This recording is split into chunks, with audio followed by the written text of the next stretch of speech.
నమస్కారం. ఇదే సంగతికి స్వాగతం. పాలనకు గుండెకాయ సచివాలయం. ఆ సౌధం నిర్మాణం అంటే మాటలు కాదు. అది కూడా విభజన సంస్థలతో కొట్టుమిట్టాడుతున్న రాష్ట్రానికి మరింత కష్టం. అయినా పట్టుదల, అంకిత భావంతో అందుకు శ్రీకారం చుట్టి అనుకున్న సమయానికి పూర్తి చేసుకుని కొత్త పాలన ప్రారంభించడానికి రంగం సిద్ధం చేశారు. సంకల్ప బలంతో స్వరాష్ట్రం నుంచి పాలనకు సన్నద్దమయ్యారు. ఇప్పటికే వివిధ కమిషనరేట్లు, సంచాలకుల కార్యాలయాలు ఏర్పాటుతో రాజధాని ప్రాంతం కొత్త కళ సంతరించుకుంది. ఇప్పుడు తాత్కాలిక సచివాలయ భవన సముదాయంతో మరో చారిత్రక ఘట్టానికి వేదిక కానుంది. మహాస్వప్నం సాకారం దిశగా కొద్ది గంటల్లో వెలగపూడిలోని ప్రభుత్వ భవన సముదాయాల ద్వారా సచివాలయ పాలన ప్రారంభం కానుంది. శంకుస్థాపన చేసిన కేవలం 130 రోజుల్లోనే శరవేగంగా నిర్మాణం పూర్తి చేసుకుని ఈ స్థాయిలో సిద్దం కావడమే ఇప్పుడు అందర్నీ ఆశ్చర్యపోయేలా చేస్తున్న విశేషం. ఆంధ్రప్రదేశ్ కొత్త రాజధాని అమరావతి నిర్మాణ ప్రక్రియలో మరో చారిత్రాత్మక ఘట్టం ఆవిష్కృతం కాబోతోంది. భూ సమీకరణ, ప్రణాళికల రూపకల్పన దశలు దాటుకుని రాజధాని నిర్మాణానికి అంకురార్పణ జరిగిన వెలగపూడి ప్రభుత్వ భవన సముదాయం కేవలం 4 నెలల 10 రోజుల్లోనే సిద్ధమైంది.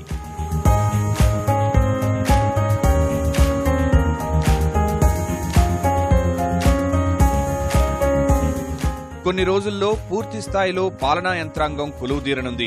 శాసనసభ, మండలి సమావేశాలకు ఈ ప్రాంగణమే వేదిక. నిజానికి ఇది తాత్కాలిక సచివాలయమే. కానీ రాబోయే రోజుల్లో రాజధానిలో ఎన్ని అద్భుత నిర్మాణాలు వచ్చినా తొలి భవనంగా చరిత్రలో నిలిచేది ఈ భవనమే.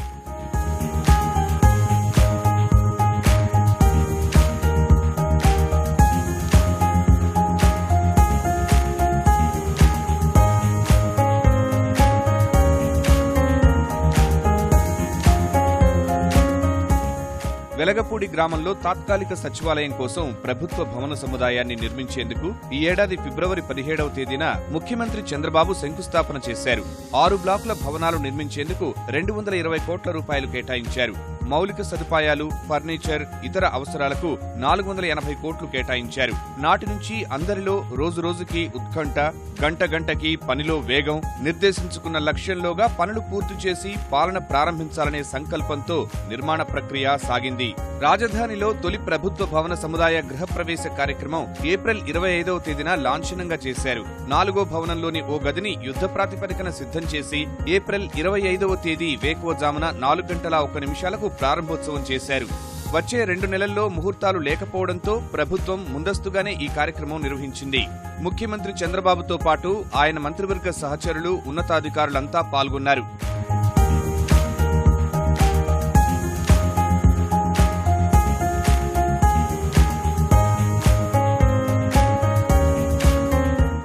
ఆనాటి నుంచి ఓవైపు భవన నిర్మాణ కార్మికులు, కాంక్రీట్ యంత్రాల జోరు మొదలైంది. ఓవైపు విద్యుత్ కార్మికులు, సాంకేతిక నిపుణులు, మరోవైపు ప్లంబర్లు, పైపుల ఏర్పాటు, ఇంకోవైపు రోడ్డు నిర్మాణ పనులు, పార్కు పనులు, పచ్చదనం పెంచేందుకు కృషి. ఎవరి పనుల్లో వారు నిమగ్నమై శక్తి వంచన లేకుండా కృషి చేశారు. 4 నెలల కాలంలో ప్రభుత్వ భవన సముదాయం నిర్మాణంలో నాటికి నేటికి పరిస్థితులు పరిశీలిస్తే ఎన్నో మార్పులు కనిపిస్తాయి. రాష్ట్ర విభజన అనంతరం 10 ఏళ్ల పాటు ఉమ్మడి రాజధానిగా హైదరాబాద్ ను ప్రకటించినా సొంత రాష్ట్రం నుంచే పాలన సాగించాలన్న ముఖ్యమంత్రి చంద్రబాబు నాయుడు కృతనిశ్చయంతోనే ఇదంతా సాధ్యమైంది. ఇది ఒక చరిత్ర. ఈరోజు మనందరం కూడా అనేక ఇబ్బందులు పడి రాష్ట్ర విభజన తర్వాత ఎక్కడ కూర్చోవాలో తెలియని పరిస్థితి, ఇప్పుడు కూడా ఆ పరిస్థితి ఉంది. అయితే హైదరాబాద్ లో కూర్చొని పనిచేస్తే ప్రజల్లో ఆమోదం ఉండదు, ప్రజల అభిష్టం నెరవేరదు. కష్టమైనా నష్టమైనా మనం ఎక్కడి నుంచో పనిచేయాలని చెప్పి అనుకున్నాం. అందుకే మీరు చూస్తే నేను 1 సంవత్సరం ముందే వచ్చి నా యొక్క ఆఫీస్ పనంతా కూడా బస్సుల నుంచి ప్రారంభించాను. ఉండడం కానీ పనిచేయడం కానీ 2 కూడా బస్సు నుంచి ప్రారంభించాను. ఆ తర్వాత ఆఫీస్ రెడీ చేసుకున్నాం. తాత్కాలిక సచివాలయమే అయినా శాశ్వత భవనాలను పటిష్టంగా నిర్మిస్తున్నారు. శాశ్వత సచివాలయ నిర్మాణం పూర్తయిన తరువాత వీటిని ఇతర శాఖాధిపతుల కార్యాలయాలకు, ప్రభుత్వ కార్యాలయాలకు కేటాయించేందుకు అనువుగా నిర్మాణం చేస్తున్నారు. ఈ భవనాల నిర్మాణ కాంట్రాక్ట్ ను ప్రముఖ సంస్థలు ఎల్ఎన్టీ, షాపూర్జీ పల్లంజీలు దక్కించుకున్నాయి.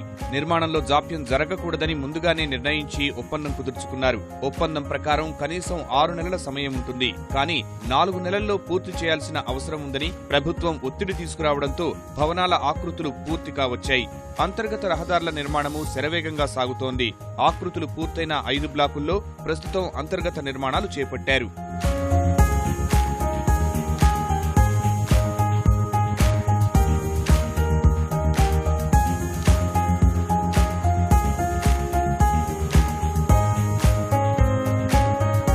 చెప్పాలంటే ఇంత ఫాస్ట్ గా వాళ్లే అంటున్నారు. ఇద్దరు కూడా ఎల్ఎన్టీ, అదే మరి షాపూర్జీ, పోలంజీ 2 కంపెనీలు కూడా ఇంతవరకు మా జీవితంలో ఎప్పుడు ఇంత ఫాస్ట్ గా చేయలేదు.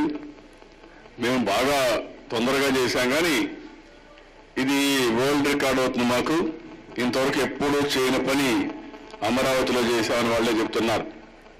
అంటే నాకు అనిపిస్తుంది అమరావతి స్థల ప్రభావం అనుకుంటే జరిగిపోతుంది. జూలై 21వ తేదీ నాటికి మొత్తం సచివాలయం పాలన ఇక్కడి నుంచే సాగించాలని సంకల్పించుకున్న సర్కారు అందుకు తగ్గట్టుగా కార్యాచరణ ప్రణాళికను రూపొందించుకుంది. ఏ భవనంలో ఎక్కడ ఏ విభాగం ఉండాలి, మంత్రుల ఛాంబర్లు ఎక్కడుండాలి తదితర కార్యాచరణ సిద్ధం చేసుకుని శాఖాధిపతులకు అందజేసింది. 6 భవనాలుగా నిర్మితమవుతున్న సముదాయంలో అసెంబ్లీ, మండలి సమావేశాలకు 6వ భవనం కేటాయించగా మిగిలిన 5 భవనాలు సచివాలయ కార్యకలాపాల కోసం కేటాయించారు. షాపూర్జీ పల్లంజీ సంస్థ నిర్మిస్తున్న మొదటి భవనం ముఖ్యమంత్రి కార్యాలయం. ఇందులో గ్రౌండ్ ఫ్లోర్ లో సాధారణ పరిపాలన శాఖ కోసం 23,070 చదరపు అడుగులు కేటాయించగా న్యాయశాఖ 6,850 చదరపు అడుగుల్లో ఏర్పాటు కానుంది. మిగిలింది ముఖ్యమంత్రి సమావేశాలు నిర్వహించుకునే మందిరం కోసం కేటాయించారు. అదే భవనంలో మొదటి అంతస్తంతా ముఖ్యమంత్రి కార్యాలయం కోసం ప్రత్యేకంగా కేటాయించారు. ముఖ్యమంత్రితో పాటు ప్రభుత్వ ప్రధాన కార్యదర్శి, ముఖ్యమంత్రి కార్యాలయ కార్యదర్శుల ఛాంబర్లు అక్కడ ఉండనున్నాయి. 4వ బ్లాక్ 15వ తారీఖున గ్రౌండ్ ఫ్లోర్, 21 ఫస్ట్ ఫ్లోర్. 3వ బ్లాక్ 15వ తారీఖున first floor, ground floor, 21 first floor. 2 15వ తారీఖున గ్రౌండ్ ఫ్లోర్, 21 ఫస్ట్ ఫ్లోర్. 1వ బ్లాక్ కూడా 15, 21. మనం ఉండే 5వ బ్లాక్ మాత్రం కొంచెం అర్లీగా వస్తారు. 29 గ్రౌండ్ ఫ్లోర్, ఫస్ట్ ఫ్లోర్ వచ్చి 6వ తారీఖున. ఇక్కడ అన్ని బ్లాక్లు కూడా 4 బ్లాక్లు కూడా 15, 21. 15 గ్రౌండ్ ఫ్లోర్, 21 ఫస్ట్ ఫ్లోర్. దీనికి కావలసిన అరేంజ్మెంట్స్ అన్ని చేస్తున్నాం. అన్ని విధాల పనులని పూర్తి చేయడానికి అన్ని చర్యలు తీసుకున్నాం. షాపూర్జీ పల్లంజీ సంస్థ నిర్మిస్తున్న మరో భవనం రెండోది. ముఖ్యమంత్రి కార్యాలయమైన మొదటి భవనం తర్వాత ఇదే కీలకం. ఇందులో 10 మంది మంత్రులు విధులు నిర్వర్తించేలా ప్రణాళిక సిద్ధం చేశారు. భవనంలోని మొదటి అంతస్తులో 5 మంత్రుల ఛాంబర్లు ఉంటాయి. ఇందులోనే ముఖ్యమైన ఆర్థిక, ప్రణాళిక శాఖలు ఏర్పాటు కానున్నాయి. ఆర్థిక శాఖ కోసం ఇక్కడ 18,470 చదరపు అడుగులు కేటాయించగా 13,200 చదరపు అడుగుల్లో ప్రణాళిక శాఖ ఏర్పాటు కానుంది.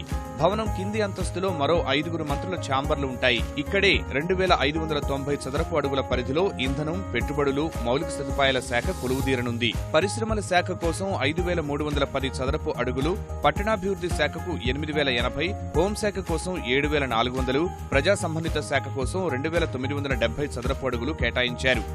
3, 4, 5 భవనాలు ఎల్ఎన్టీ సంస్థ నిర్మిస్తోంది. 3వ భవనం మొదటి అంతస్తులో 5 మంత్రుల కోసం ఛాంబర్లు ఖరారు చేశారు. ఇక్కడే అన్ని సంక్షేమ శాఖలకు సంబంధించిన కార్యాలయాలు ఏర్పాటు కానున్నాయి. ఇందులో సాంఘిక సంక్షేమ శాఖ 7,850, బీసీ సంక్షేమ శాఖ 1970, మైనార్టీ సంక్షేమ శాఖ 2,875 చదరపు అడుగుల విస్తీర్ణంలో కొలువుదీరనున్నాయి. మహిళా శిశు సంక్షేమం కోసం 23,450, నైపుణ్యాభివృద్ధి కోసం 2,500, యువజన సర్వీసుల శాఖ కోసం 3,800 చదరపు అడుగుల మేర కార్యాలయాల ఏర్పాటుకు కేటాయించారు. 3వ భవనం కింది అంతస్తులో సాధారణ సౌకర్యాలు, సెంట్రల్ రికార్డింగ్ రూమ్లు ఏర్పాటు కానున్నాయి.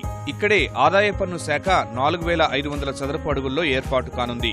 4వ భవనంలోనూ మొత్తం 10 మంది మంత్రులతో పాటు కీలకమైన రెవెన్యూ, వ్యవసాయ, జలవనరుల శాఖలు ఏర్పాటు కానున్నాయి. వాళ్ళ ప్రజలకు చేరువగా ఉండాలి, ప్రజలతో మమేకం అవ్వాలి, ప్రజలతో కలిసి పనిచేయాలి, ప్రజల కోసం పనిచేయాలి, ప్రజాక్షేమం కోసం, ప్రజల అభివృద్ధి, ప్రగతి కోసం పనిచేయాలన్నటువంటి ఒక గొప్ప లక్ష్యంతో ఆఫీసులన్నీ కూడా ఇక్కడికి రావటం జరిగింది. ఇక నుంచి పరిపాలన వేగవంతంగా జరుగుతుంది.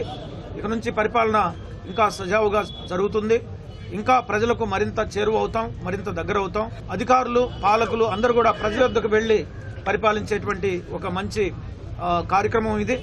ఇంకా అభివృద్ధి కానీ, సంక్షేమం కానీ, రాష్ట్ర ప్రగతి కానీ ఇంకా బాగా ఊపందుకుని శరవేగంతో ముందుకు వెళ్తుంది. ఈ భవనం గ్రౌండ్ ఫ్లోర్ లో 5 మంత్రులతో పాటు రెవెన్యూ విభాగం కోసం 11,910, వ్యవసాయ శాఖ కోసం 6,760 చదరపు అడుగులు కేటాయించారు. భవనం మొదటి అంతస్తులో 5 మంత్రులతో పాటు 2 సలహాదారులుంటారు.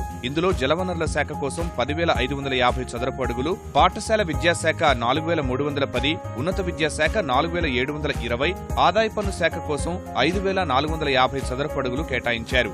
5వ భవనం గ్రౌండ్ ఫ్లోర్ లో పంచాయతీరాజ్, గ్రామీణాభివృద్ధి కోసం 11,320 చదరపు అడుగులు, వైద్య ఆరోగ్యం కోసం 7,510 చదరపు అడుగులు, గృహ నిర్మాణం కోసం 3,670 చదరపు అడుగులు కార్యాలయాలు ఏర్పాటు కానున్నాయి. ఇదే భవనం మొదటి అంతస్తులో రహదారులు, భవనాలు, రవాణా శాఖ కోసం 5,750 చదరపు అడుగులు కేటాయించారు. ఇక్కడే 400 మంది కూర్చునే సామర్థ్యం కలిగిన పెద్ద సమావేశ మందిరం ఏర్పాటు కానుంది.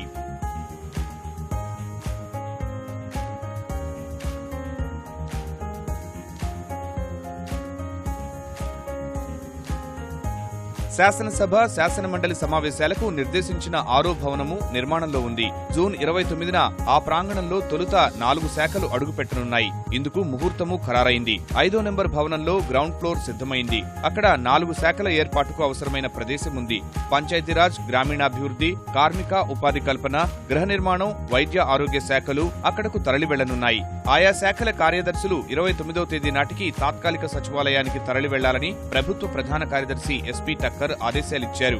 మిగిలిన 4 భవనాల్లో జూలై 15వ తేదీ నాటికి కింది అంతస్తులు, 21వ తేదీకి మొదటి అంతస్తులు సిద్ధం కానున్నాయి. అప్పటికి ఆయా సంబంధిత శాఖలు అక్కడికి వెళతాయి. సచివాలయానికి పెద్ద ఎత్తున వచ్చే ఉద్యోగులు, మంత్రులు, ఉన్నతాధికారులు రోజువారీ కార్యక్రమాలు సాగించాలంటే కావాల్సింది రహదారులు.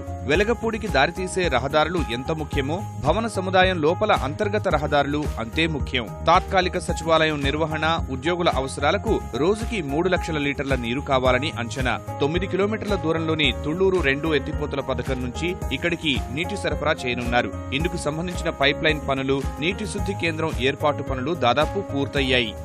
ఇల్లు కట్టాలంటేనే ఒక 3 నెలల పాటు 6 నెలల పాటు ఎంతో శ్రమ పడితే కానీ అది అవ్వంది. ఒక 3 monthsలో ఎంత డెవలప్మెంట్, ఇంత బిల్డింగ్ ఎలా కట్టాలని నిజంగా స్టన్ అయిపోతున్నాం. మేము ఏంటంటే ఇక్కడ వచ్చి చూసేసరికి అసలు ఇంత కన్స్ట్రక్షన్ చూసేసరికి మేము నిజంగా అమేజింగ్గా ఉంది మాకు. ఎందుకంటే ఇంత కొద్ది టైంలో రాజధాని నిర్మాణం అనేది అసలు ఇంత చేశారనేది చాలా గ్రేట్. బాగా బ్రహ్మాండంగా చేస్తున్నారు. కానీ మన కోసం మన వాళ్ళు, ఆంధ్ర వాళ్ళు కూడా హైదరాబాద్ నుంచి, తెలంగాణ నుంచి మన వాళ్ళు మనకు వచ్చేస్తున్నారు. ఇక్కడ మాత్రం బ్రహ్మాండంగా మాతగా జరుగుతుందండి. మన జనము మన రాజధాని అనే ఒక ఇది కలిగింది మాకు. మన రాజధానిలో మనం ఉంటున్నాం అనే ఒక ఇది కలిగింది. సంతృప్తికరంగా ఉంది.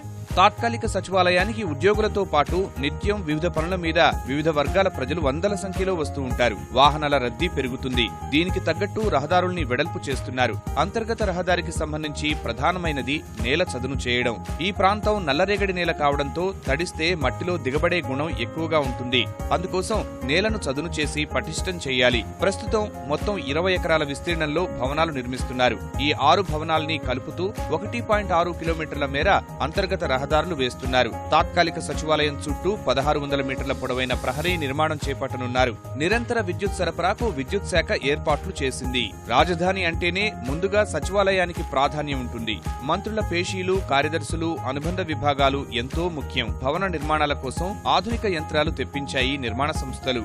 శరవేగంగా పనులు జరిగేందుకు ప్రత్యేక క్రెయిన్లు, ఇతర భారీ యంత్రాలు పనిచేస్తున్నాయి. రోజుకు 1000 మంది పనుల్లో 3 షిఫ్టుల్లో పాల్గొంటున్నారు. విద్యుదీకరణ, అంతర్గత ఆకృతుల రూపకల్పన, కలప పనులు స్థానికంగా సబ్ కాంట్రాక్టులకిచ్చారు. పనులను ఆయా సంస్థల సూపర్వైజర్లతో పాటు అధికారులు, ప్రజాప్రతినిధులు పర్యవేక్షిస్తున్నారు. మొత్తం మీద జూలై 21 నాటికి పాలన మొత్తం ఈ ప్రాంగణం నుంచి ప్రారంభమయ్యేలా ఏర్పాట్లు చురుగ్గా సాగుతున్నాయి.